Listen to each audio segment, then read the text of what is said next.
Fio dedo. Sabe que está gravando quando tem um REC, quando tem esse REC? Eu não sei como é que você sabe que está gravando. Quando tem um REC, né? Ah, tá. Então fica de olho também. É só o tchau que grava, a pessoa também fica cansada dessa Eu já correria. 2 vezes eu já filmei, mas Já eu não sei. filmou? Eu me lembro. Não, você deram certo. Não, o tchau você sempre filma bem legal, mas o problema é porque da última vez você apertou e não. Esse dia já apertei muito suave, então. Isso, e apertou muito suave. Eu não Exatamente. percebi porque E não estava percebeu que eu não estava gravando. A máquina está funcionando, mas ele apertou pouco. E a luz ficou acesa, né, tchau? A luz vermelha ficou Estava, acesa. nós estávamos em stand-by. Mas estava em stand-by, né?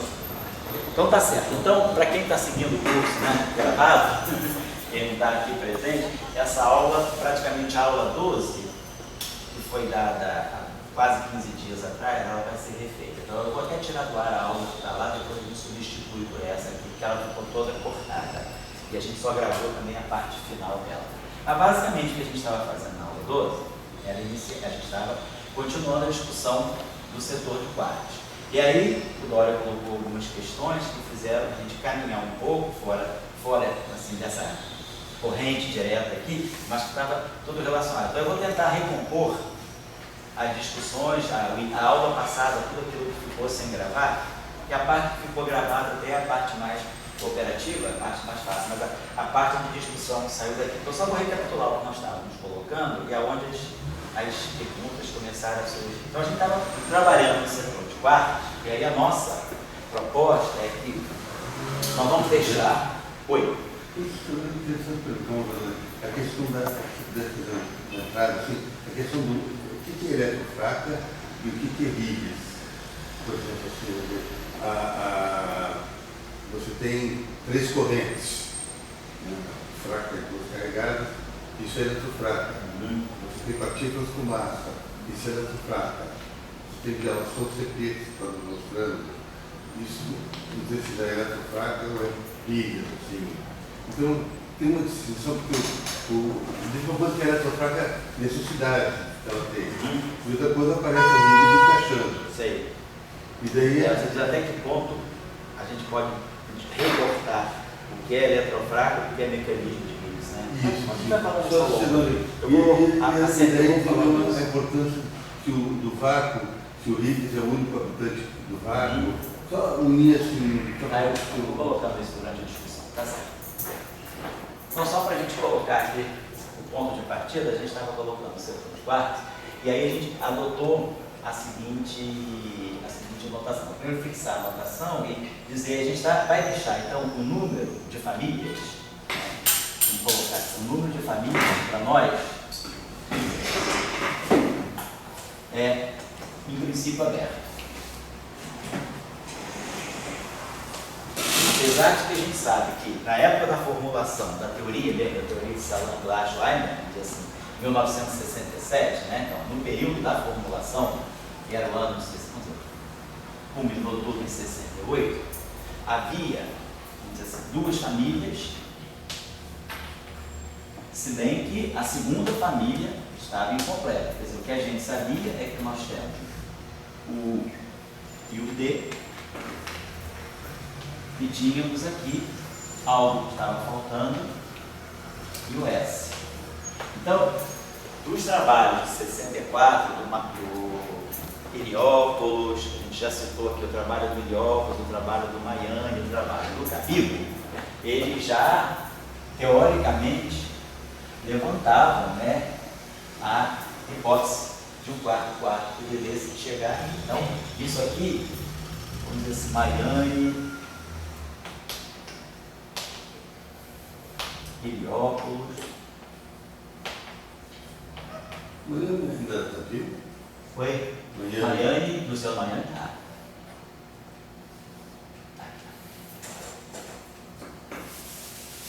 Então, aqui tinha Lacho, que é o famoso G-Mechanism, né? Lacho, Heliópolis,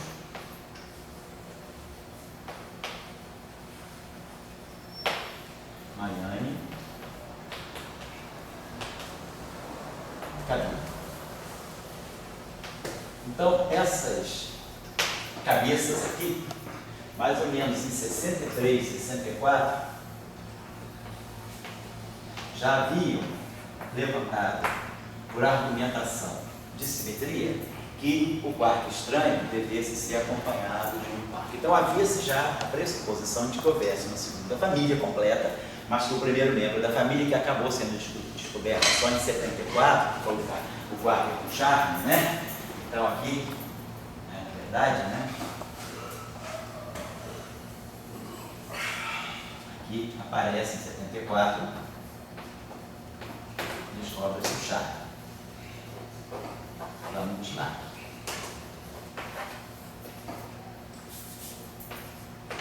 Então o quark com Charme aparece depois. Mas então, eu estou querendo colocar que nós, em 68, né? Quando a teoria praticamente foi completada, vamos colocar que existam duas famílias, mas o que é interessante, eu vou deixar o número de famílias em aberto, porque em 73, quando Kobayashi e Maskawa retomam o modelo para colocar CP, que é o que a gente vai estar discutindo aqui, ele acaba descobrindo que não se tem CP violação, não se tem violação de CP na teoria de Salam-Weinberg, se não houver uma terceira família. Então vamos deixar o número de famílias em aberto, e aí a gente fixa depois o número de famílias em função da violação de CP, que é um dado fenomenológico que é colocado na teoria de Salam-Weinberg. Então vamos deixar aqui o número de famílias em aberto. Então para nós, no princípio, existiriam N famílias de 4. Hoje nós sabemos que N é igual a 3. Naquela época se esperava que N fosse igual a 2. Então também não se tinha nenhuma evidência do lado dos leptons de que houvesse uma terceira família de leptons. Até então, no setor de leptons, o que havia era o elétron muon. O tal só foi descoberto depois também, depois de 74, o tal é de 78. Então, era razoável duas famílias leptônicas, duas famílias de quarks. Quando Kobayashi e Maskawa levantam a possibilidade que eles preveem a terceira família de quarks, aí se acendeu a luz de que pudesse haver também uma terceira família de leptons. Mas como nós não temos violação de CP no setor de leptons, quer dizer, não se tinha nenhuma evidência de que devesse, não tinha nem previsão teórica de haver uma terceira família de leptons. Então, a partir da família de quarks, se chegou aí por uma argumentação de simetria e também de cancelamento de anomalia. Quer dizer, isso está fora aqui do âmbito da nossa discussão, mas já se sabia também, a discussão, se tinha também ideia da noção de anomalias, né? A teoria de Salam-Weinberg, ou seja, o modelo padrão, ele é livre de anomalias, o que faz dele uma teoria de campos consistente. Se houvesse também o número de famílias de leptons, tinha que ser igual ao número de famílias de quarks. Então, quando se previu a terceira família de quarks, o argumento do cancelamento de anomalias no modelo padrão pedia também uma terceira família de leptons. Então, um setor alimentando o outro, né? A teoria toda começou mais pelo setor leptônico, ela evoluiu no setor leptônico, aí entrou o setor de quarks. Aí o setor de quarks, devido à facilidade até de física experimental com quarks, as evidências de quarks, a interação é forte, quer dizer, detectar processos em leptons é muito mais difícil do que detectar processos em quarks. Então, o setor de quarks começou a retroalimentar o setor de leptons. Então foi o que aconteceu mais ou menos nessa época. A violação de CP, lá de 64, né, do trabalho do Cronin e do Fitch, ela foi uma violação de CP descoberta, claro, no setor de leptons, no sistema de Caldas. Então a violação de CP é do setor de quarks. E aí, quando se introduz a violação de CP em 73, né, o Kobayashi e Maskawa introduzem a violação de CP, eles preveem uma terceira família. Aí a terceira família de quarks chama a terceira família de leptons. E é interessante que a sincronicidade dos eventos, porque em 78 apareceu o primeiro componente da terceira família de quarks, apareceu o quark B e apareceu também o tau. Então, a descoberta é até simultânea, né? No mesmo ano se descobre o primeiro membro de cada família. O neutrino do tau, quer dizer, a terceira família de leptons, né? Que é o neutrino do tau e o próprio tau. E depois a terceira família de quarks, que é o T e o B. Então, com as previsões teóricas, né, de Kobayashi e Maskawa, o B aparece aqui em 78, o tau aparece aqui em 78. Aí o quarto top aparece em 95 e o neutrino do tau aparece em 2000. Então, essa aqui foi praticamente assim, no setor de matéria, no setor leptônico, foi a última partícula a ser detectada foi o neutrino tal. A descoberta foi anunciada em julho de 2000. E aí a gente fecha o setor, vamos dizer assim, de matéria do modelo padrão. Como o senhor disse, famílias em aberto é nessa época. As famílias ficaram em aberto até 2000. Mas ainda acredita-se que tenha mais famílias? Sim, hoje em dia também se trabalha com a perspectiva de que o modelo, quer dizer, extensões do modelo padrão já contemplam a existência de possivelmente mais famílias também. Já existe uma área fenomenológica bem avançada de novas gerações, e isso aí também, experimentalmente, quer dizer, uma das propostas do LHC, do Atlas, uma das agendas do Atlas, também é eventualmente medir, por exemplo, novas gerações quadras. Eu acho que a pergunta que tem não é apenas quais são as novas famílias, é por que existem famílias, né? Uhum. Por que você tem um D? Certo. Por que você, qual o motivo físico? Quando você tem um elétron, tem que ter o neutrino deles andando juntos. Qual o motivo? Você tem uma partícula mais ancestral? Talvez, a simetria, a fenomenologia da teoria da interação fraca, ela é uma fenomenologia baseada, quer dizer, ela evidencia uma simetria S2. Então isso aí dá para nós, a primeira percepção é que deva haver duplete. Então, é um pouco, vamos dizer, um fato fenomenológico. Agora, por que tem simetria SO2 na interação fraca é uma questão muito mais intrínseca, é uma questão muito mais fundamental. Se a gente percebe a simetria SO2, é fácil a gente conviver com a ideia de famílias, de duplete. Mas agora a questão é por que a interação fraca apresenta uma simetria SO2. Então, para isso, a gente precisaria ir para uma física mais fundamental, por exemplo, uma teoria grande unificada. Na teoria de cordas, por exemplo, os primeiros trabalhos que surgiram na década de 80, depois que houve esse boom mesmo da teoria de cordas em 84, os primeiros trabalhos que surgiram logo no início de 85, que era se a teoria de cordas é verdadeira, se a teoria de cordas funciona bem como uma teoria fundamental em 10 dimensões, a pergunta é, como é que eu posso conectar a física de cordas em 10 dimensões com a fenomenologia de partículas em 4 dimensões? Então, essa era a questão. Com essa questão, a proposta, a agenda do dia era estudar mecanismos de compactificação. Como é que uma teoria definida em 10 dimensões, consistente em 10 dimensões, que pode descrever a gravitação em 10 dimensões, ela se conecta com um mundo de 4 dimensões. Então, partiu para isso para o estudo de mecanismos de compactificação de teoria de cordas. E uma das correntes que mais ganhou espaço, que foi a corrente dos espaços de Calabi-Yau, ela indica o número de famílias. Ela indica que as partículas de matéria em 3 dimensões, em 4 dimensões devam aparecer em famílias. Então, e ela indica que o número de família deva ser 3, quer dizer, um aspecto de compactificação. E aí a argumentação de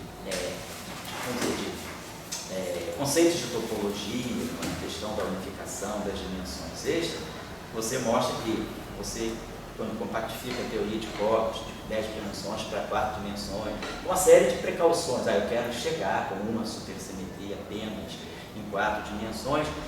Isso fixa para você a característica das dimensões compactas. Então, isso mostra que as dimensões compactas elas devem se fechar num tipo de espaço de Calabi-Yau. Não é único, é altamente arbitrário, muito ambíguo. Mas esses espaços de Calabi-Yau selecionados, eles todos têm uma grandeza topológica, que é um invariante topológico que indica que o número de famílias em 3 dimensões, 4 dimensões deve ser 3.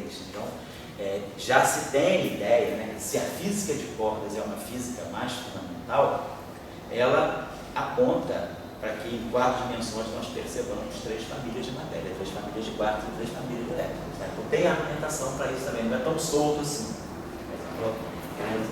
Hoje nós temos 3 famílias. Sim. Assim que consigo alcançar esses descobrimentos. E eu sou mais um empresário. Eu gosto de empresariar. Eu gosto muito de empresariar carga elétrica. Certo. Então, quer dizer, o I e o D de todas as famílias, eles têm em comum que eles transmitem uma carga elétrica. Quer dizer, a diferença deles é 2/3 da pequenina. Ou seja, a matéria carregada. Essas famílias, o U e o T, eles transmitem uma carga 1. Como você falou de elétron também. Você Neutrino é neutro, o elétron é carregado. Tem uma diferença de carga única. também. Então, todas essas famílias que estão no 3 e 4 elétrons, elas têm uma coisa comum que eu estou transmitindo uma carga. Há uma diferença de carga. Então, por exemplo, para nós, quando a gente investimos em Maxwell, ele o que ele fez? Ele botou DLT e transmitiu a carga 1. Então, toda essa sala aqui, ela está com a carga 1. Sei. Quer dizer, a gente poder. Acho que a sala está neutra, graças a Deus, né? Se ela tivesse carregado, não cabia tanto de pé. Mas fala aí. Mas a questão seguinte, você agora continuaria transmitindo essa carga, só que em vez de botar o DLT do Maxwell, você estaria botando os conceitos de família. Certo. Mas o espírito seria, vamos dizer, não assim, super forte, tipo assim, mas você pegar uma carga elétrica sendo transmitida. Um cara como o Tesla lá, ele falou, agora com família. Então, em vez de estar trabalhando com aquela carga elétrica que ele trabalhou, ele estaria trabalhando numa física que vocês gostam muito de ver, que é a nanofísica. Eu aceito teu argumento da seguinte maneira, Eduardo. Eu aceito teu argumento como uma, vamos dizer assim, uma linguagem figurada, no sentido de que, sim, eu posso imaginar isso agora como sendo uma carga transmitida, mas o argumento de você colocar, dizer que a corrente de deslocamento é capaz de te fazer descobrir a estrutura de famílias, eu acho que aí você só diz isso depois que você sabe que existem as famílias. E com essa corrente, na época do Maxwell, ele também estava com, ele não sabia o que era carga, ele botou a corrente de deslocamento. Certo. Agora a gente já sabe o que é carga. Entendeu? Sim. E daí a gente está, digamos, colocando famílias. Chapa aí. Só para fazer um correntinho de ar e melhorar a carga. Fala aí. A ideia é que você agora estaria colocando as famílias para fazer, vamos dizer, um nano eletromagnetismo.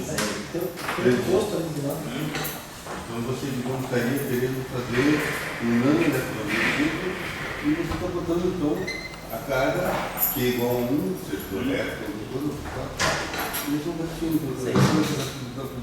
tá legal. Você quer associar a diferença de cargas nas famílias como, por exemplo, está confirmando a ideia de Marx em corrente de deslocamento. Só que agora você está com um nano eletromagnetismo. Sei. Você depois está explorando? Eu não diria que isso aí é nano eletromagnetismo. Isso aí é pico eletromagnetismo. Nano eletromagnetismo é átomo. Isso aí é eletromagnetismo de componente supernuclear. Isso aí você está numa escala de 10 a menos 12, 10 a menos 15. Você está no pico ou no femto. Femto eletromagnetismo. Se você quiser trabalhar aqui dentro, um projeto, eu vejo as famílias de supercórneos ouvindo de carga elétrica, é como ele diz mais palatável. Sei. Entendeu? Se apresentar junto de carga elétrica. Claro.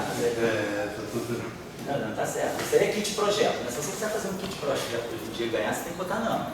Se você falar de corda, você está fudido. Se você falar de nano, você está bem. Então, eu concordo contigo. Depende de onde você vai encaminhar o seu projeto. Certamente, nesses projetos assim, de física aplicosa, né? Você tem que colocar alguma coisa como nano. Concordo, mas isso aí não é nano. Isso É que nem termo quântico, né? Oi? Hoje em dia, se você bota termo quântica... Informação. Ali. Em todos os níveis, até no nível da cura quântica.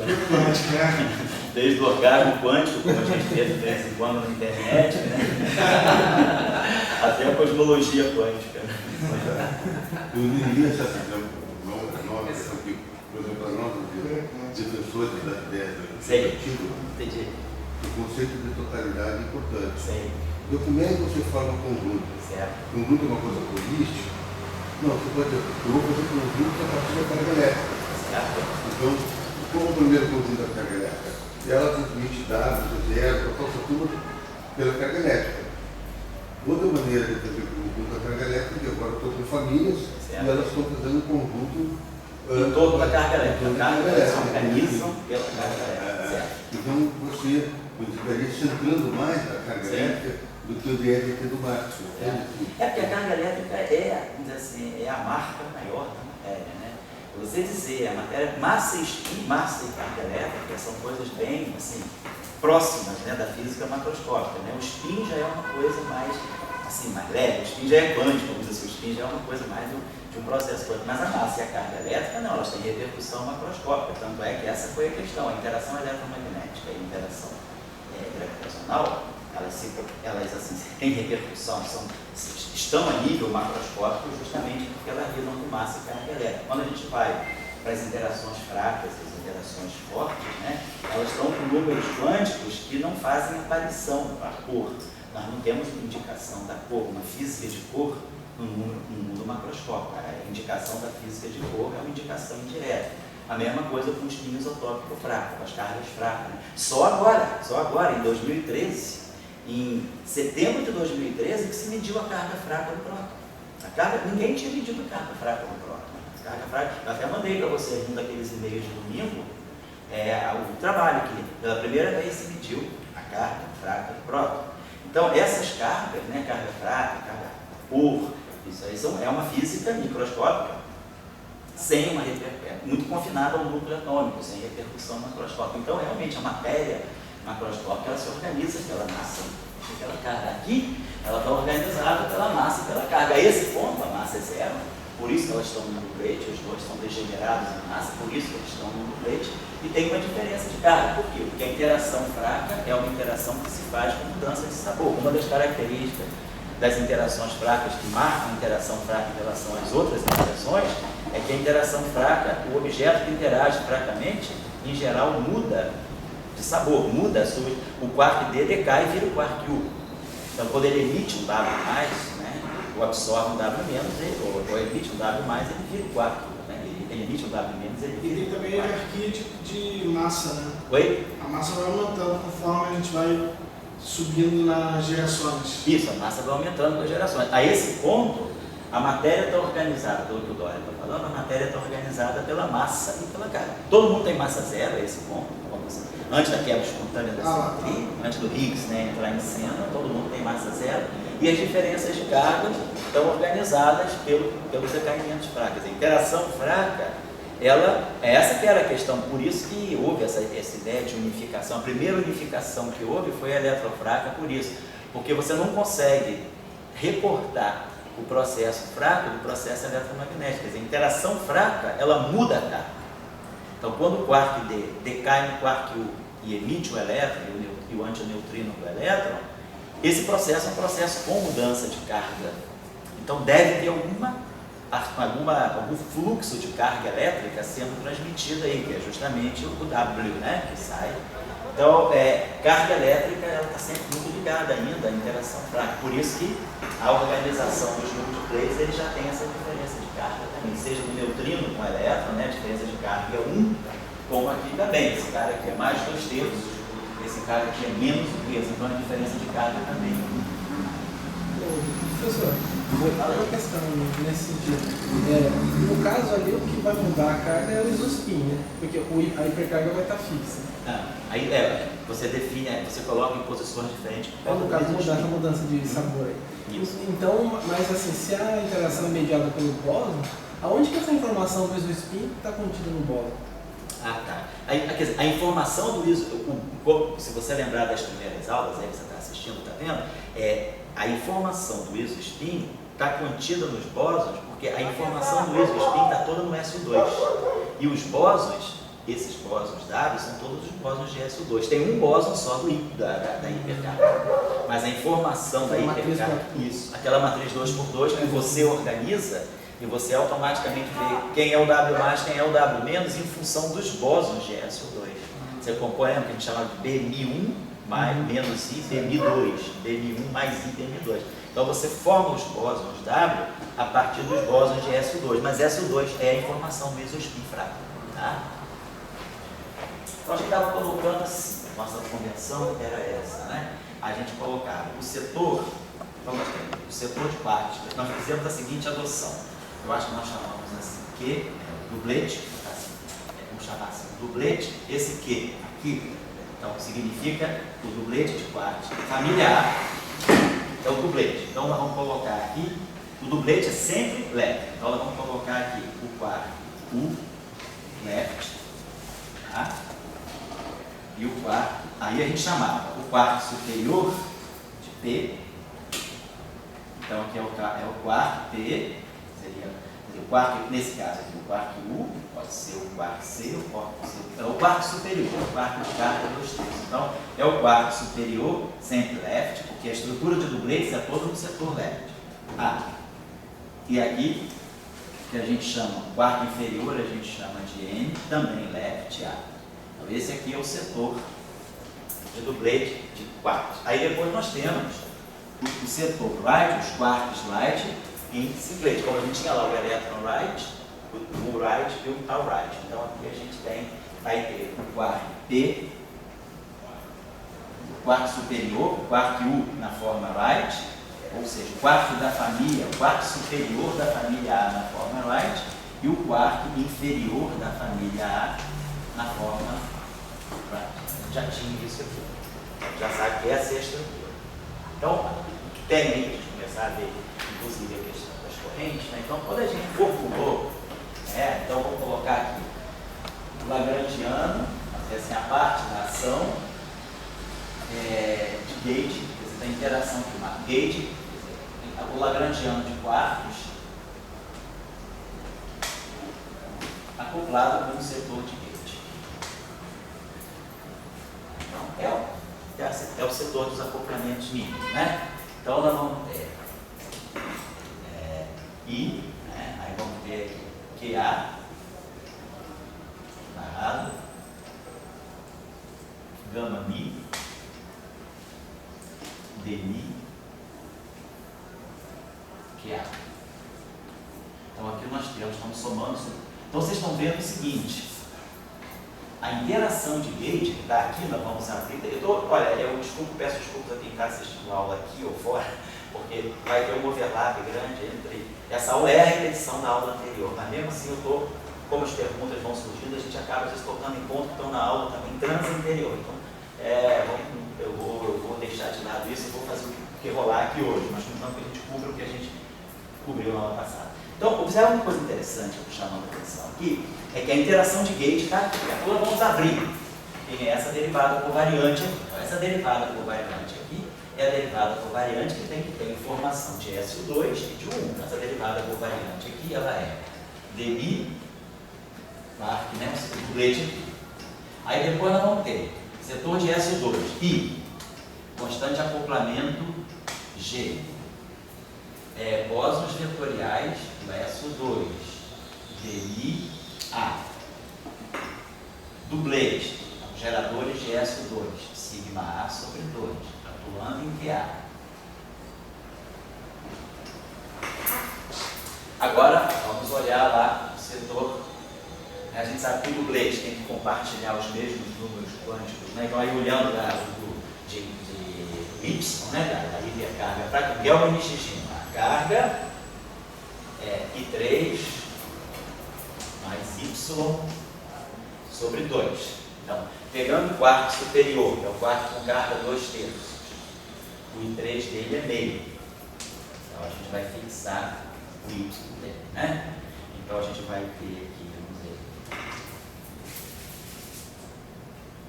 1 mais Y sobre 2. Então, fica 4/3, né? 4/3 menos 1. Então, dá 1/3. Então, a hipercarga fraca do quarto U é 1/3. Nós já sabemos que para não quebrar a simetria S2, a carga do de baixo também vai ter que ser 1/3. Menos 1/3 aqui, aí aqui embaixo menos 1/2. E aqui é mais Y sobre 2. Então, fica Y menos 1 sobre 2. Então, fica menos 2/3 mais 1. Fica 1/3. Então, os dois membros do dublete de quarto, eles têm a mesma hipercarga fraca, 1/3. Então, aqui nós vamos entrar I, G', bóson vetorial YI, na interação 1, né, setor 1, e no lugar do gerador, o valor da carga. O valor da carga é 1/3. Que fica no lugar do gerador, que é A. Então, Então, o que a gente está observando é o seguinte, que a barra, a interação de gate, ela não muda o sabor, não muda a família. Então, esse termo aqui, se a gente quiser abrir, né, expandir realmente em termos de componentes, esse termo aqui, a estrutura dele, se eu pegar esse termo aqui, vamos pegar só trabalhar esse terminho aqui, para ver qual é a contribuição para a corrente. Então vai ficar Q barrado, vai ficar, e o I vai dar menos 1, então vai ficar menos G. Pegando só esse QA barrado, vou fazer só com esse aqui para a gente ter uma ideia. Menos G, PA. Aí agora, o QA, ele é um dublete, ele não pode passar pela matriz sigma. Então vamos botar esses dois aqui na frente também, e aí a gente vai ver o seguinte, ó, QA barrado, sigma A, QA. Isso aqui é a estrutura da corrente. Corrente J, Mi A, não, esqueci o gama aqui, né? Gama Mi, sigma A. Então tá aqui, isso aqui é a corrente SO2 do par. Então observa, esse índice Mi aqui, essa matriz gama Mi, claro, ela conecta o índice espinorial daqui com o índice espinorial daqui. E a matriz sigma conecta o índice de isospin daqui com o índice de isospin daqui. Quer dizer, na verdade, esse objeto aqui, se a gente quiser ler ele em detalhe, ele é Q quarto índice A. Mas o quarto é um espinor, então índice alfa espinorial.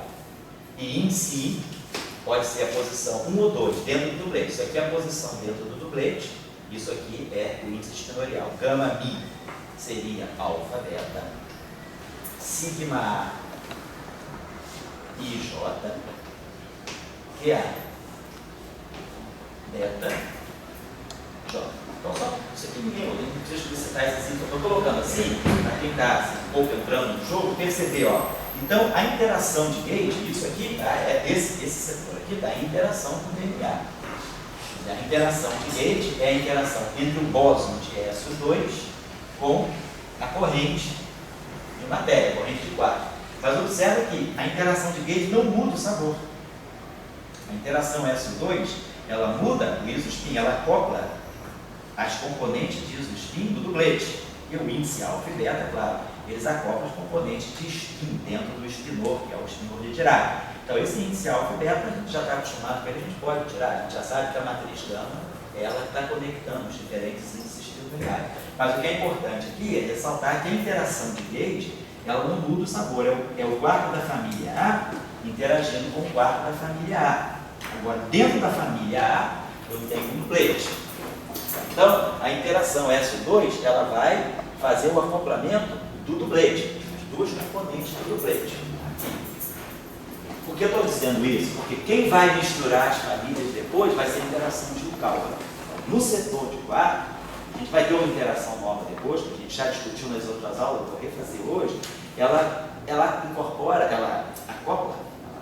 incorpora a noção de acoplamento das famílias. Aí um dublete de um sabor vai se acoplar com um dublete de outro sabor através da interação de Yukawa, que é o Higgs. Então é o Higgs aí, olha, já que você quer aqui, até que a gente vá falando do Higgs, aonde é que eu tenho simplesmente interação fraca, onde é que o Higgs interfere. Então, dentro da descrição da teoria de Salango-Steinberg, um momento interessante do Higgs é a mistura de famílias. Então, a mistura de famílias, ela lá na frente se repercute sobre a forma da matriz de Capello-Kobayashi-Maskawa, que descreve a violação de CP. Então, na verdade, o Higgs está muito ligado à violação de CP. O LHCb, né, quer dizer, a colaboração LHCb do LHC, que é a colaboração que estuda a violação de CP, sobretudo, né, a violação de CP e a origem da massa, ela também, claro, está comprometida com o Higgs, tanto quanto as demais colaborações. Só que o papel dela não é tanto medir o Higgs diretamente, medir a partícula Higgs. Tanto é que nós vimos que a partícula Higgs ela foi detectada pelo Atlas e pelo CNS. O LHCb ele vai ver os efeitos indiretos da existência desse Higgs no setor de massa. Então eu estou chamando a atenção que a interação de gauge não mistura a matéria. Aqui é a mesma coisa. A interação com a interação de hipercarga fraca, ela é mais simples ainda. Ela nem mistura as componentes do dublete. Então isso aqui também, vou deixar isso aqui, provavelmente a gente vai precisar depois para ver a corrente, mas se agora nós analisarmos o setor a interação com o Y, que é essa interação aqui, então ela é mais simples ainda. Ó. Vamos dizer, o I dá menos 1, então vai ficar menos G', vou botar o 3 aqui na frente, menos G' sobre 3, que vem da carga. Aí temos aqui o bóson, abeliano, o 1. E aí o setor de carga. O setor de carga, QA, carregado, gama Mi, QA. Então eu não tenho nenhuma estrutura S2 aqui. Então, só a matriz gama está misturando os índices espeloriais, mas é que se eu quiser explicitar os índices de S2, o I daqui é o mesmo que o I daqui. Então a interação do bóson, né, Y, né, do bóson abeliano, associado à hipercarga fraca, ele não mistura nem o isospin, ele não acopla nem as diferentes componentes de isospin, ele é diagonal no setor de isospin. Quem não é diagonal no setor de isospin é a interação S2, porque justamente o sigma A faz a mistura de isospin dentro do mesmo nucleto. O que é importante a esse ponto é ver que a interação de gate não muda o sabor.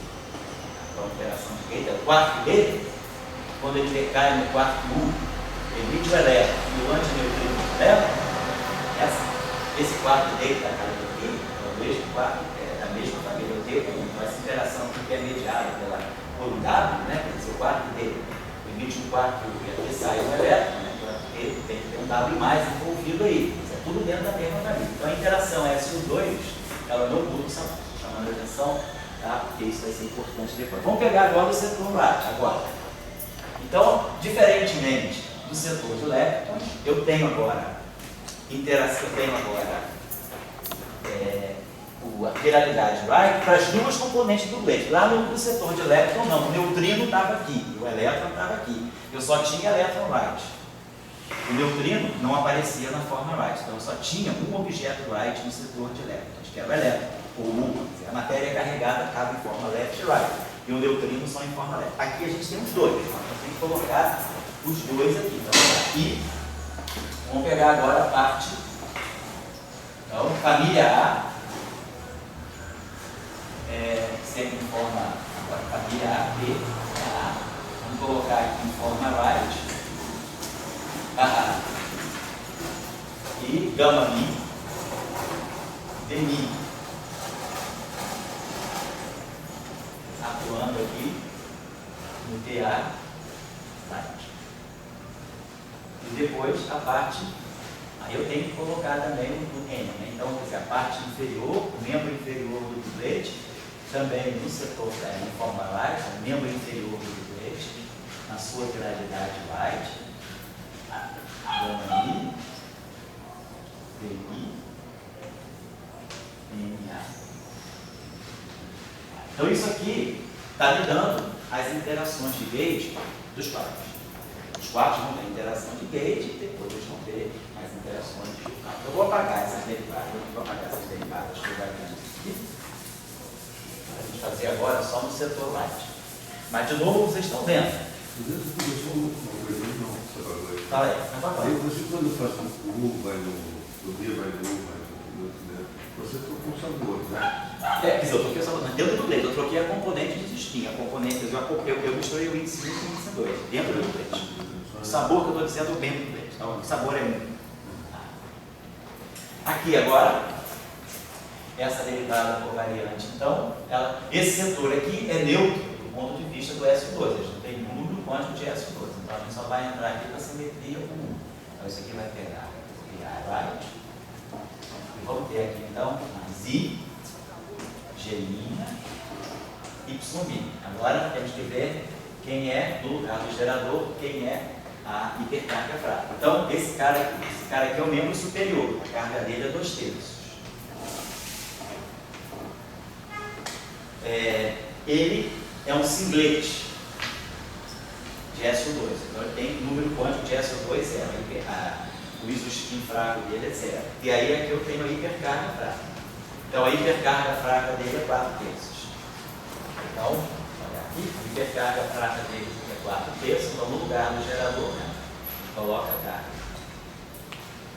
E aqui eu estou colocando o TA. Então, de novo, vocês estão observando que a interação de gate agora, que é a interação ela não mistura as famílias, é PA com PA. que é a coisa que ela dá a esse valor aqui na carga. E se a gente fizer aqui para a componente inferior, então aqui a gente vai ter a mesma coisa. Remi, o componente inferior, o sabor A, na forma like, mais I, G, Y, e aí, mesma coisa, a carga eletromagnética dele é menos 1/3.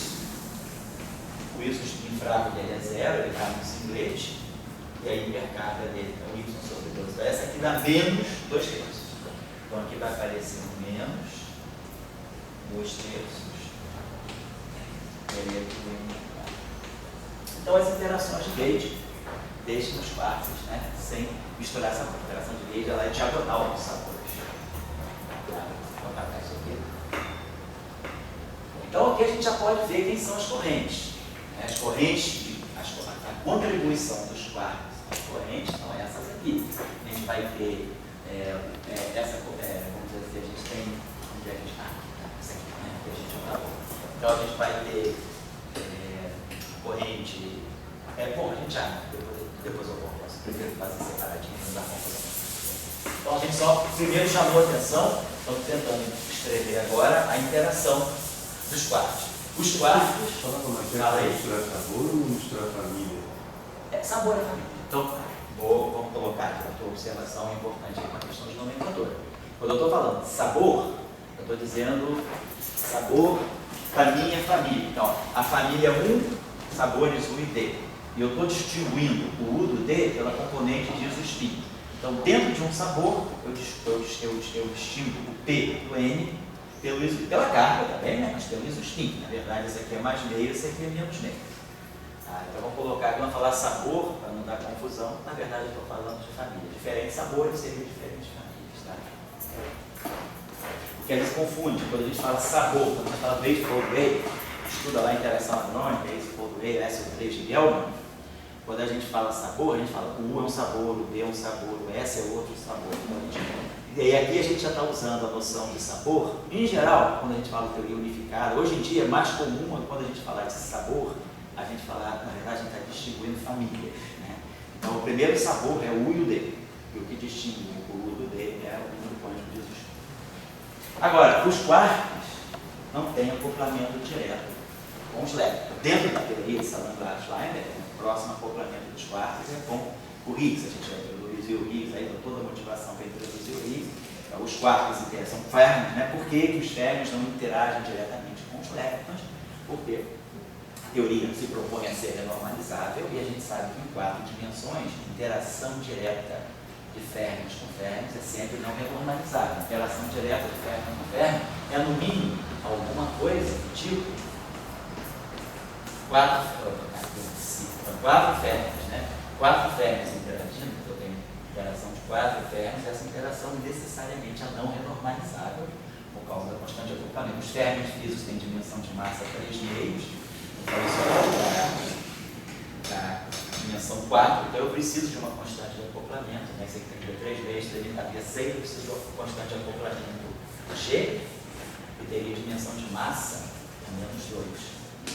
Então, só já por power counting, a gente vê que essa interação é não renormalizável. Então, os quarks não vão poder se acoplar diretamente aos férmions. Então, a única maneira que os quarks se acoplam aos leptons, indiretamente, pela troca, né? Pela troca de bolas. Agora, a próxima interação que os quarks podem ter é o setor, que é o acoplamento quarks-Higgs. E é aqui que entra a discussão dos sabores. Vou dar H aqui para Higgs. Então, o acoplamento de quarks com o setor de Higgs. Então, nós já vimos a estrutura dos acoplamentos renormalizáveis de leptons de férmions com escalares, é a estrutura do tipo constante de acoplamento de Yukawa. Os quarks estão em dublete, então a gente tem que ter aqui um dublete, né? Quer dizer, um dublete fermiônico, podemos ter, com o φ.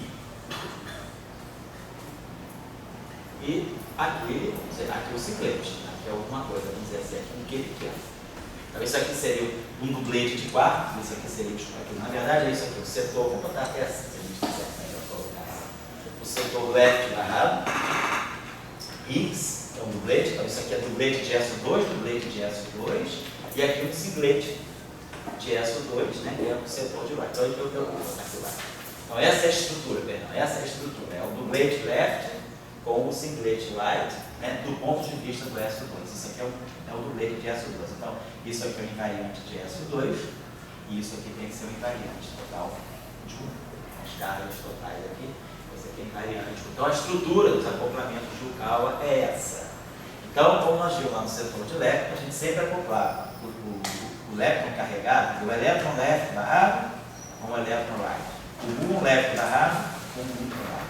O tal left barrado, o elétron carregado barrado, a estrutura lá era Y, um certo elétron, na sua forma left barrado, dublete, a gente chamava aqui assim, botava o left barrado, e aqui o elétron carregado na forma barrada.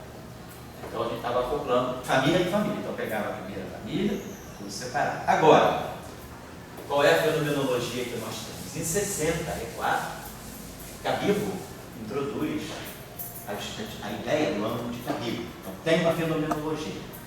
Aí, o trabalho de Cabibbo, um outro trabalho, não é exatamente aquele, o trabalho de Cabibbo, de 64, ele mostra que um aspecto fenomenológico que é a supressão, o aparecimento muito suprimido das correntes neutras, né? Quer dizer, correntes neutras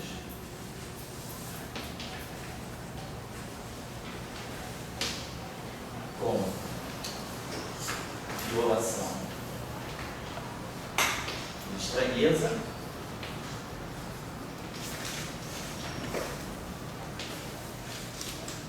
são suprimidas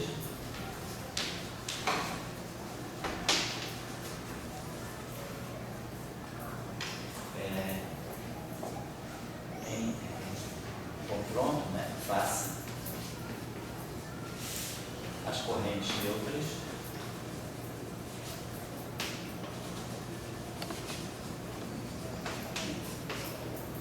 não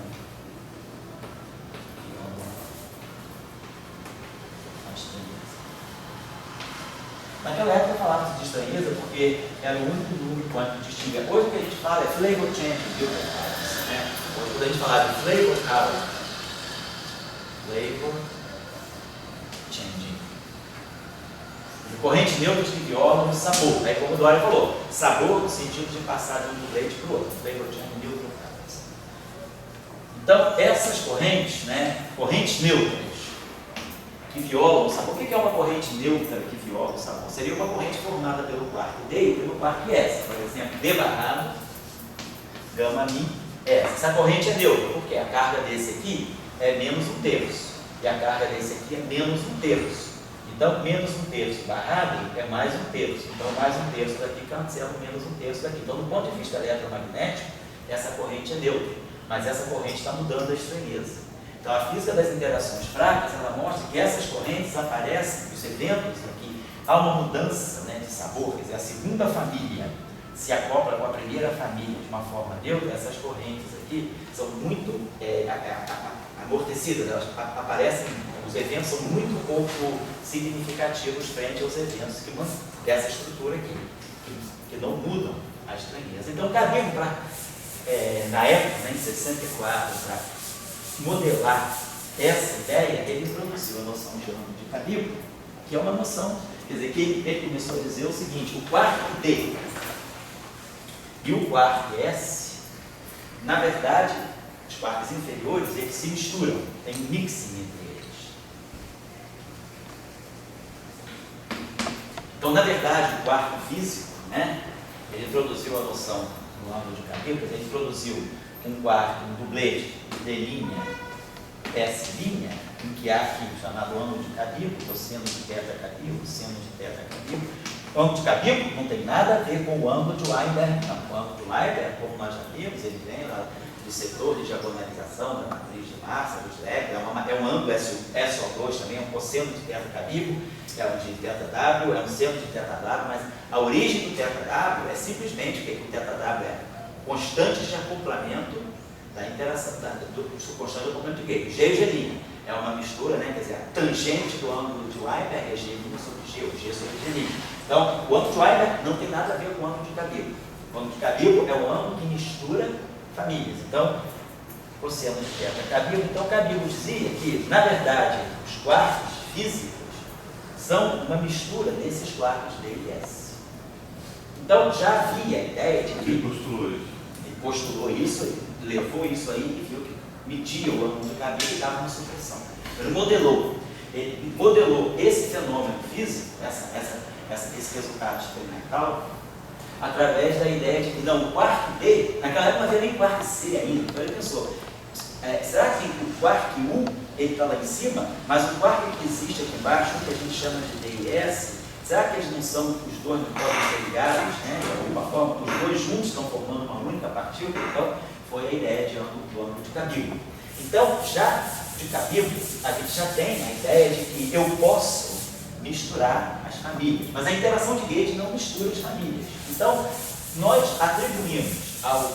E aí, a interação de Yukawa, ela permite, ela não tem problema, ela fica invariante. Eu consigo escrever interações de Yukawa invariantes sem mudar, mudando as famílias, acoplando diferentes famílias. Então, a ideia aqui foi de colocar qual é a estrutura do acoplamento de Yukawa, só repetindo aqui, a constante de acoplamento de Yukawa é o left doublet, acoplado com um doublet de Higgs e acoplado aqui com um singlet light. Então é isso aqui que é a estrutura dos acoplamentos de Yukawa, a matriz dos acoplamentos de Yukawa, né? Na interação fraca é essa aqui, sempre o doublet left acoplado com o doublet de Higgs e aqui o singlet light. Então é isso aqui que me deu a massa para os elétrons carregados. A massa do elétron, a massa do muon, a massa do tal, a massa dos elétrons carregados veio, se vocês se lembrarem, né? Era o Y vezes o valor esperado no vácuo do Higgs. Né? Para um dado lepton, isso aqui era a massa do dado lepton. Então, quem mede, na verdade, a massa do lepton é uma medida da constante de Yukawa dele. E quanto mais massivo, maior é o acoplamento, é a constante de Yukawa, é o acoplamento do Fermi com o Higgs. A massa da partícula é uma medida do Higgs, mas a intensidade de massa é tanto maior quanto mais acoplado ao Higgs ele tiver. Então, o quarto top é um acoplamento super forte com o Higgs. Mais massivo, mais acoplamento de Yukawa. Essa é a estrutura lá no slide. Esse V seria de um significado. É a grandeza universal, é o valor esperado no vácuo do Higgs. Você tem uma partícula que é V do vácuo. Tem uma partícula que define o vácuo. O vácuo é essa configuração. Essa partícula de Higgs, ela propaga-se no vácuo. E quando você fala do vácuo, você está falando da configuração de ground state, que é a configuração de mínima energia. Existe um meio que não é trivial. Quem permeia, quem forma o meio, quem é o vácuo da teoria eletrofrágil? O vácuo da teoria eletrofrágil é o campo de Higgs constante com um certo valor não trivial V. E depois a fenomenologia indica ser na faixa de 246 GeV. Então, isso é o vácuo da teoria eletrofrágil. Todos os campos de matéria zerada, não tem volta. O vácuo é simplesmente, um mar sereno de Higgs, sem ondinha nenhuma. Só que é um mar não trivial. Existe um meio constante, uniforme, homogêneo, no qual depois a partícula de Higgs ela se propaga aqui. Ela vai ser uma excitação, ela vai ser uma ondinha, né, que vai estar surfando nesse vácuo. É uma flutuação em torno desse vácuo. Mas o V para nós é isso aqui. Depois de Higgs. O V é o exatamente. O V é a configuração de mínima energia. Então, até ground state do Higgs. Para nós, já trabalhando no gate conveniente, o V é isso aqui. Isso aqui para nós é o V. O V é a componente inferior do campo do leite de Higgs constante. Essa estrutura aqui define o que é o vácuo da teoria eletrofrágil. Até eu tiro. Daí dá para tirar que você está com Higgs, deitadão, no vácuo, e daí ele começa a espetar o tridente e começa a... Mas o tridente está progressivo. Aí o que você faz lá no LHC? Você joga energia do gigante. Quando você joga lá no LHC, você está dando energia ao teu sistema. Aí você faz um barulho, quando o próprio bate no outro, explode, o gigante acorda. É isso aí. E o Higgs está deitadão lá. Em berço esplêndido. Higgs é brasileiro. Dormindo em berço esplêndido. De repente, aí você, de alguma forma, excita o teu sistema. O Higgs acorda. E aí começa a levantar, assim, abrir o olho, sábado de manhã, para ficar gigante correndo. É isso aí. Então, quer dizer, o Higgs, ele flutua. Quer dizer, o que você tem é, assim, o Higgs acumulado, deitadão. Deitadão no campo. O campo. Aí quando você excita, você joga energia no sistema, esse mar começa a tremelicar. E aí aparecem os tsunamizinhos que é a partir do Higgs. Aí faz essa partícula de Higgs, vai espetar por nós. Aí a partícula de Higgs, ela acordar, na verdade, ela vai espetar para interagir. Mas na verdade, o fato de eu ter isso aqui, o fato do Higgs estar adormecido, tanto quando a partícula de Higgs se propaga, quanto o elétron também se propagando, qualquer partícula que se propagar nesse meio e que tiver se propagar interagindo, o neutrino, por exemplo, ele passa por aqui incólume. Ele não interage com o Higgs, mas o elétron interage. Então, quem interage com o Higgs, quem tem interação com o mar, quem passa surfando, os surfistas desse mar de Higgs, eles interagem, eles ganham massa. Então, quer dizer, esse elétron, né, quando você acorda, você não precisa nem acordar o Higgs, basta o Higgs estar dormindo. Se você acordar o elétron ao se propagar no Higgs, ele já vem assim. Mas o neutrino não, o neutrino passa por cima, ele é voador, ele passa por cima do mar. O elétron ele surfa aqui nesse mar. Claro, você pode também acordar o próprio Higgs, mas não necessariamente. Para você ver o elétron se propagar, você não precisa acordar o Higgs. O elétron existe aí, o Higgs está dormindo, mas o elétron existe dentro do átomo de hidrogênio. O elétron está lá, então não precisa acordar o Higgs para o elétron estar dentro do átomo de hidrogênio. No LHC, você pode acordar o Higgs. Se você estiver trabalhando numa energia mais baixa, o Higgs, você pode acertar o Higgs em processos virtuais. Aí a mecânica quântica, sabe que o objeto pode aparecer em processo virtual. Mas como processo físico, só acima de uma certa energia. E a gente está dizendo isso. O que é o vácuo? Você está perguntando o que é o vácuo? O vácuo é isso. O vácuo é, dentro do modelo, é isso aqui, e em termos assim, mais tectóricos e gráficos, o vácuo é um campo constante. Somente esse campo constante. Então, qualquer objeto que interage com esse meio ganha massa. Então, no vácuo de Higgs, eu não tenho nada. Agora, a questão é, isso significa que o vácuo é desprovido de estrutura? Claro que não, porque a gente sabe, numa teoria clássica, sim. Numa teoria clássica, isso aqui simplesmente é um valor constante. Mas numa teoria quântica de campos, a gente sabe que devido às flutuações, né, quânticas, esse vácuo aqui ele é povoado de processos virtuais, né, que duram muito pouco tempo, mas que acontecem. Então o vácuo tem uma estrutura. Quer dizer, a teoria clássica já aponta para esse vácuo. Qualquer vácuo tem uma estrutura, né, na QED. Na QED eu não tenho Higgs. O vácuo da QED é psi igual a zero, A igual a zero. A gente sabe que as flutuações do vácuo elas acontecem por causa dos processos virtuais. Então aí é o mérito da teoria quântica de campo, né? Você tem um vácuo não trivial. Aquele V, esse V, ele é partícula Higgs ou campo? Não, esse V não é a partícula Higgs. Não é? Não é. Esse V aí é o valor do campo de Higgs que estabiliza o modelo. A partícula Higgs, ela é isso aqui. Quando a gente faz isso aqui, coloca aqui a flutuação, isso aqui é a partícula.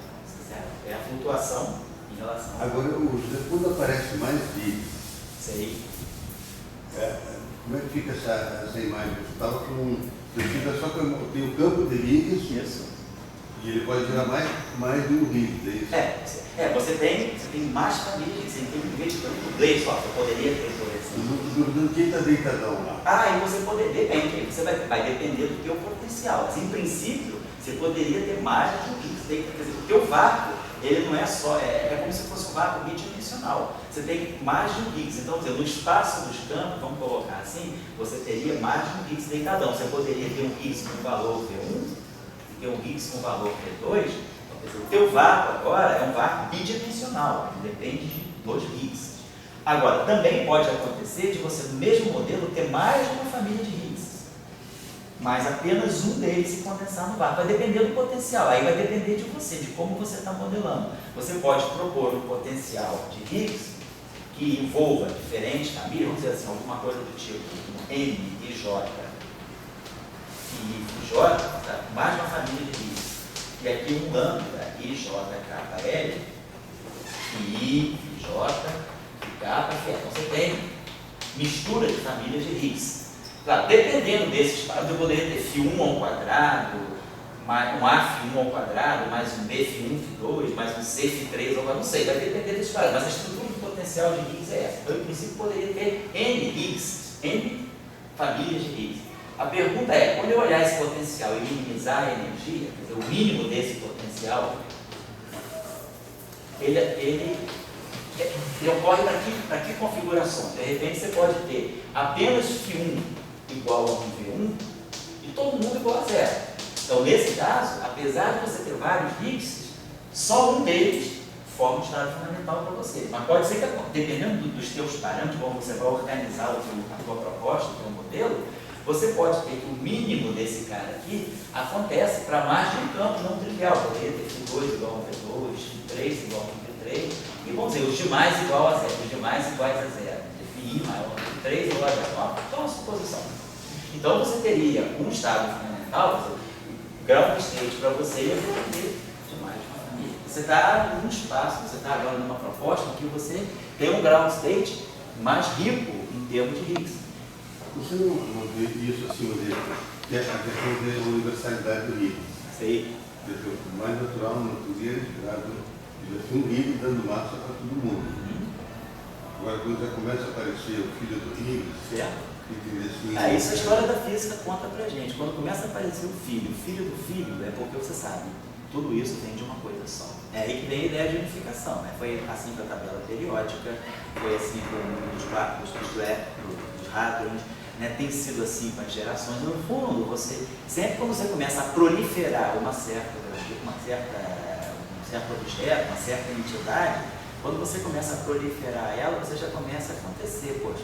Começa a perceber, não, isso tudo, essa proliferação deve ser porque são recombinações de objetos mais fundamentais. Então, por exemplo, se a gente começar a detectar outros Higgs, né, não só esse que parece ter sido detectado, mas se a gente vai detectar um segundo Higgs, tá, na escala dos 600 Hz, digamos assim, se de repente vem se detectar um, vamos dizer que você começa a detectar os Higgs que a supersimetria prevê. A supersimetria são 5. A supersimetria prevê o modelo mínimo supersimétrico, a maneira mínima de você introduzir supersimetria no modelo padrão te dá 2 Higgs neutros, 3 Higgs neutros e 2 carregados. Beleza. Será que isso aí já não é uma ideia, já não é uma proposição de que esses 5 Higgs são recombinações de objetos mais fundamentais? Se você começar a pintar Higgs por aí fora, isso pode estar dizendo que realmente o Higgs é composto. Os diferentes Higgs são composições, talvez, de objetos mais fundamentais, que ninguém sabe até hoje se o Higgs realmente é composto ou não. Esse Higgs do modelo padrão, não se tem ainda ideia se ele é composto ou não. Mas, se ele vier, mesmo que ele não seja composto, a gente não consiga ver a composição dele, se aparece outro Higgs em diferentes situações, quando você começa a proliferar partículas, você acha que isso tudo deve vir de uma partícula mais fundamental. Então, eu acho que, até agora, nós não temos nenhuma teoria assim que fixe, né, um número mínimo de Higgs. Então, a proliferação, algo que você está falando, se tivesse um único Higgs universal, um único Higgs resolvesse todos os problemas, certamente isso indica que ele é único. Então, ele não deve vir de composição nenhuma, ele é único. Não tem nada que eu possa recombinar para formar outro. Agora, se começa, na própria supersimetria, quando aparecem 5 Higgs, você ir cada vez mais massivos, você começa a perceber, será que isso aí não são estados excitados ou recombinações de objetos mais fundamentais? Eu acho que a gente caminha, né, um pouco para essa direção. Professor, Fala. quem que fez trabalho assim, nesse sentido, ensaiando um Higgs composto de Wolfram ou outras estruturas assim? Certo? Foi o primeiro trabalho que aponta para isso, nós estamos falando aqui no curso de ABS, é o trabalho do Dirac de 63, quando ele chega à ideia de singleton. Mas ele não trabalha em fenomenologia disso. Então, Dirac introduz o singleton naquele paper dele lá de ABS de 63.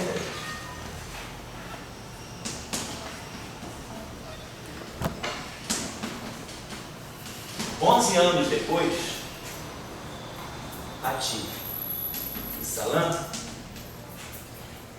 embalados um pouco, né? Inspirados um pouco pela ideia de que possam existir objetos mais fundamentais do que os férmions, mais fundamentais do que o Higgs, eles propõem uma teoria de unificação onde os síncrotrons são chamados de prévios. Isso em 74. Então, em 74, esse trabalho do Baptiste do Salam, que é uma teoria S4, eles fazem um modelo assim, um modelo. Não é uma teoria, é um modelo, mas eles propõem um modelo em que você possa chegar a um quarto composto, a um lepton composto e a um Higgs composto. Então, eles propõem. Depois, a partir desse trabalho, que são chamados pelo trabalho dos prévios, a partir disso evoluiu uma área, né, que se derivou daí, e foi a área que ganhou bastante espaço na década de 70 até o início da década de 80, que é a formulação dos modelos chamados modelos de Technicolor. Um dos nomes chaves aí foi o Sikiri. Tá? E o Radi. Então, tem uma onda, né, que rolou na literatura na década de 70, até mais ou menos 80, isso rolou bastante na literatura até 82. A onda dos Technicolor foi de mais ou menos 76 até 82. Depois teve uma queda, descobriu-se que Technicolor não resolvia todos os problemas e agora há um revival de um novo Technicolor. O Technicolor, na verdade, no fundo, vem lá da ideia do símbolo, que o Higgs possa ser composto. Talvez essa ideia hoje, composite Higgs, é uma ideia que vem do Technicolor. Então, se você quiser, por exemplo, seguir um pouco a história, né, de objetos mais fundamentais que os próprios leptons, tudo começa com os síncrotrons, vai para os préons e depois vem, esses préons passam a se chamar tecniférmions. Você imagina que quem faz, quer dizer, que esses préons são de natureza fermiônica. Então, essa matéria desse tópico aí do Technicolor, ele introduz a ideia dos tecniférmions. Esses tecniférmions seriam os férmions mais fundamentais do que os próprios leptons, que comporiam, né? Um estado ligado de tecniférmions, formaria o Higgs, um estado ligado de tecniférmions, poderia formar uma lenta. Oi. Se você tem Higgs composto, então você poderia ter uma física, mais alta energia, estendendo o modelo padrão, né? Exatamente. Porque você teria que elucidar a cota microscópica que linka esse composto. Exatamente. Aí você certamente tem que estar fora do modelo padrão. Os primeiros passos que você dá, além do modelo padrão, é ver o Higgs composto. A física do modelo padrão ela é uma física feita com Higgs elementar. Porque o modelo padrão tem só um Higgs, então como o Dória está falando, um Higgs só, a gente não precisa pensar em universalidade. Mas se você começa a descobrir 2 Higgs, 3 Higgs, 4 Higgs, 5 Higgs, você começa a ver. Então tem uma proliferação. E aí a história reducionista da física mostra que quando uma coisa prolifera, porque ela deve estar vindo de alguma coisa mais fundamental. Um pouco essa ideia. Então vamos guardar, vou dar um intervalo daqui a pouco.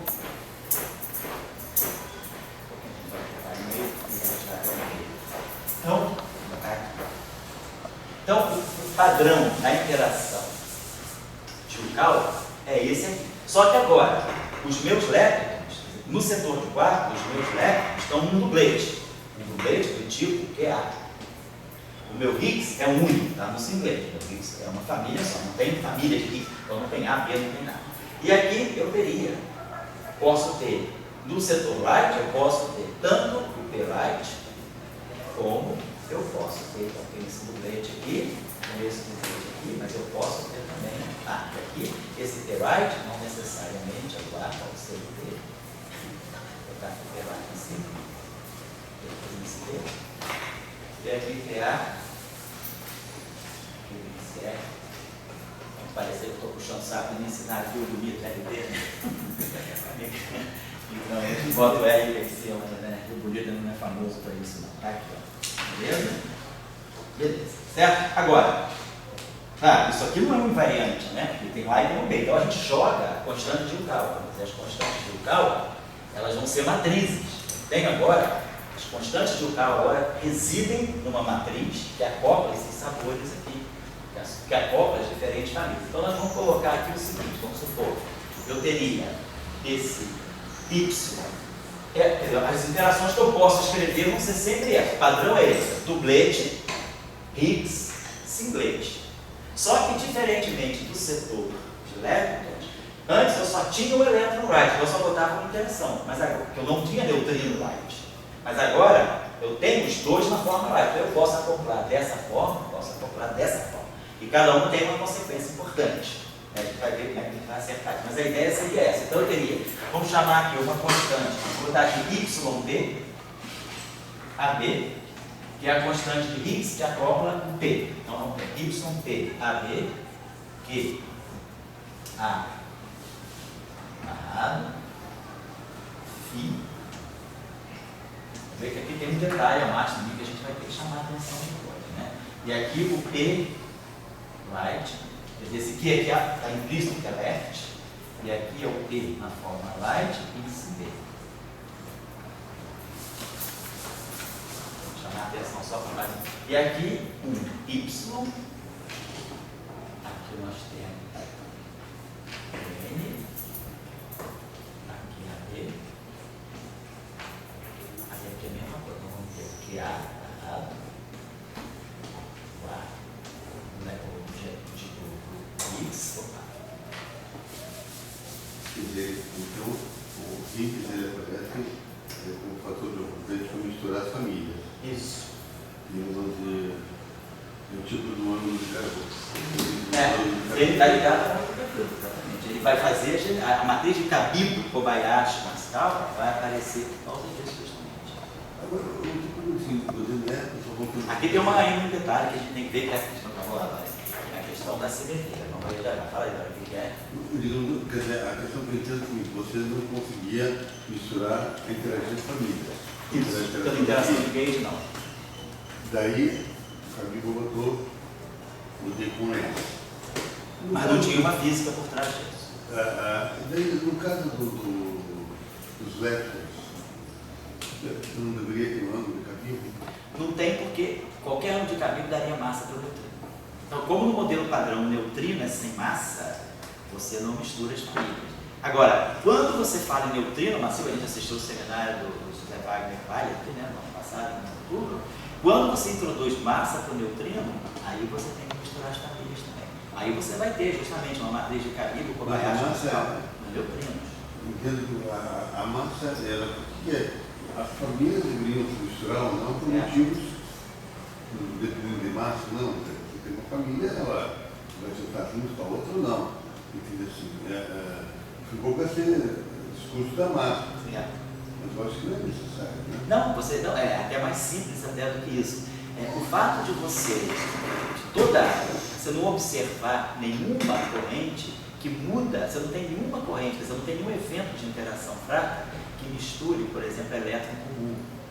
Então, no setor de leptons, os leptons, mesmo as interações, mesmo a interação pequena do blade de neutrino, você não tem nenhum evento. Aqui você, por exemplo, tem evento em que você tem corrente neutra que viola a estranha, que muda o sabor, que muda a família, e corrente neutra que não muda a família.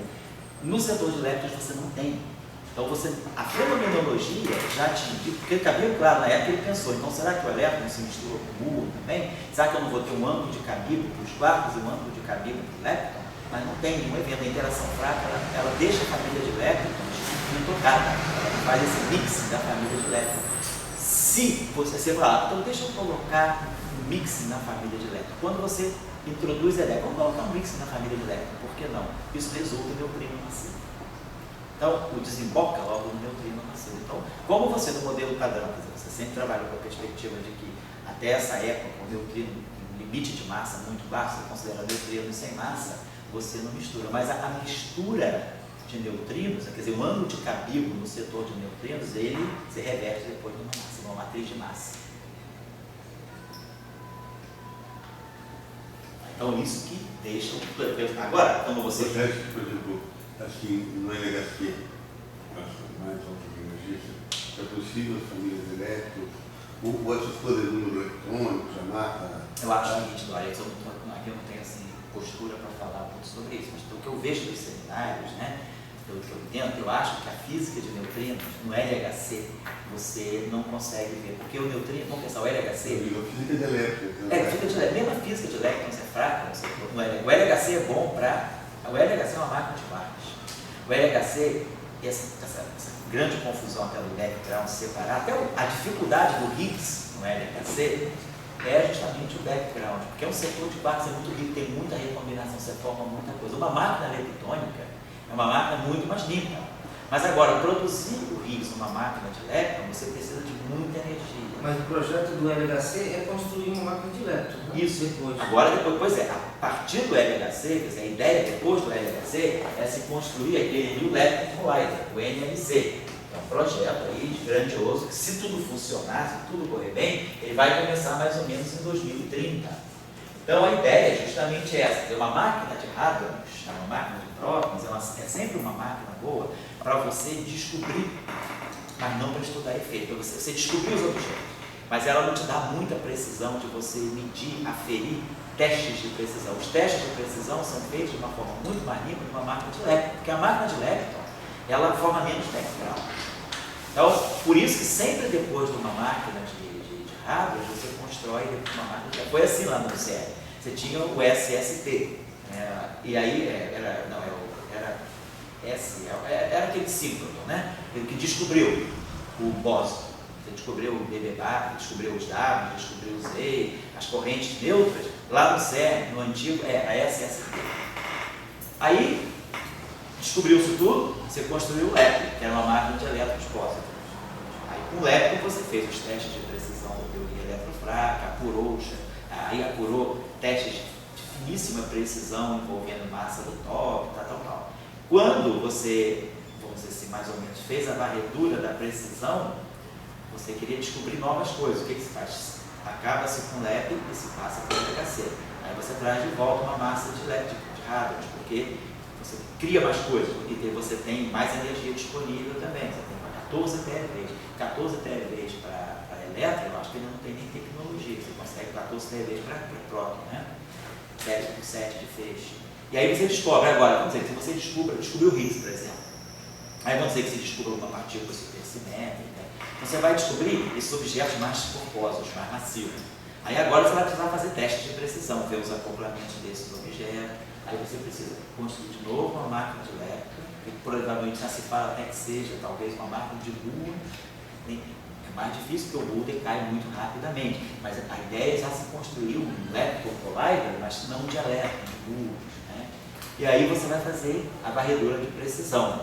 Então, dentro do LHC, o LHC é uma máquina, vamos dizer assim, muito bruta para você trabalhar com neutrino, porque o neutrino requer física especial, por isso que você faz. Tem lá na França, tem o W-Schoss, né, que o João dos Anjos aí trabalha, tem lá na China, tem o Diabei, então você tem máquinas especiais para neutrino. A física de neutrino no LHC, eu não vejo, por exemplo, assim, nada grandioso de neutrino na agenda do LHC. Se você for olhar a agenda do Atlas, a agenda do CNS, você passa batido pelos neutrinos. Eu acho que o LHC é uma máquina muito bruta e o neutrino é uma estrutura muito delicada, é uma física muito tênue, né, para você pegar no LHC.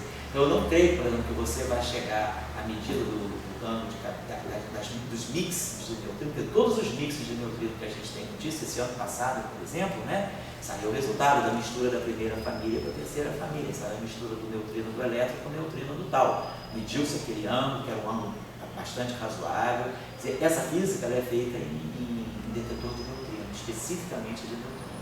Agora, que no LHC produz neutrino pra caramba, produz, mas os detectores do LHC, eu acho que eles não estão planejados para você fazer medida de precisão com neutrino. Aí você vai para máquinas especiais de neutrino. Hoje a gente fala muito no W-Schoss e neutrinos lá no Diabei e neutrinos também, vamos dizer, em astrofísica, né? Já tem uma astrofísica aí com neutrinos também.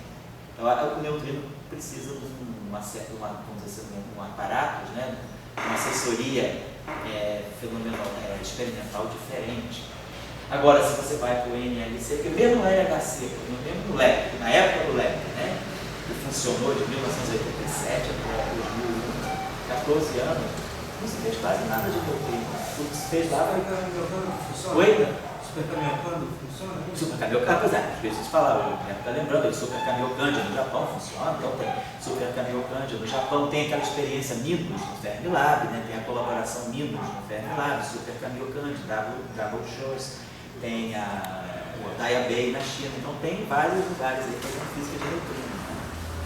Agora, dentro desse modelo padrão, então, a ausência, né, de uma matriz desse mix, né, é por causa do neutrino sem massa, certo? Agora, aqui vamos ter um cuidadinho só, deixa eu apagar isso aqui, vamos ver a questão da simetria. Olha só, esse cara aqui é um dublete de SO2, esse cara aqui é um dublete de SO2. Então, do ponto de vista do SO2, as transformações de SO2 se cancelam. Agora, vamos ver o 1, por exemplo. Esse dublete aqui, se eu pegar já me esqueci, vamos refazer aqui rapidinho, né? Quando a gente pega o dublete carga superior é 2/3. Aqui é o meio e aqui é o y sobre 2. Então, y mais 1 sobre 2, dá 4/3. Então, dá 1/3. Então, esse carinha aqui tem carga 1 mais 1/3. Então, o barrado dele tem a carga 1 menos 1/3. A hipercarga é menos 1/3. O Higgs, nós tínhamos colocado o Higgs dentro dessa estrutura. Higgs mais Higgs neutro. Então, só para o Higgs neutro, então, a carga eletromagnética dele é 0. Ele está na componente inferior do dublete, então é menos 1/2. E ele tem aqui o Y sobre 2. Então, o Y dele é 1. Então,